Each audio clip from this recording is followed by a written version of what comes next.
So when I think of self-care, I think of all the layers of our being. So when we often think of self-care, we think of taking a hot bubble bath or, getting something that's really pretty and pink and sparkly and putting it all over ourselves. And I think those things can be true, right? But self-care really does address all the layers of our existence. So whether it's spiritual, whether it's energy, mental, emotional, physical health, self-care can look like a different number of things. And so for me, I always have to make sure I have self-care in the morning. So right before my day starts, before it gets busy and the emails are going off, I like to have a moment of stillness.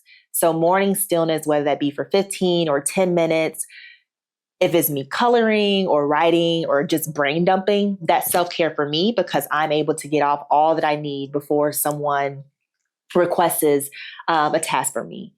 Another way that I practice self-care, I'm also a registered yoga teacher. So I do wake up in the morning, practice yoga at least for 10 to 15 minutes, just so I can start moving my body a little bit. So the way that yoga moves through me, the energy that it allows me and allows to flow through me, I'm allowed to really alter that energy in the morning. So whether it's I wake up from the bed in not the best mood, I'm able to really get that energy out of me so I can work through the day later on.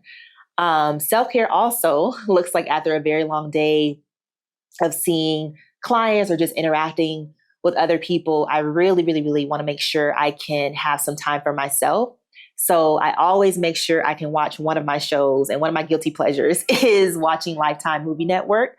So I do make sure I can at least factor in 15 minutes of just watching television. It doesn't have to be anything informational, research heavy. It is simply just something I enjoy indulging in with maybe a box of popcorn or some candy.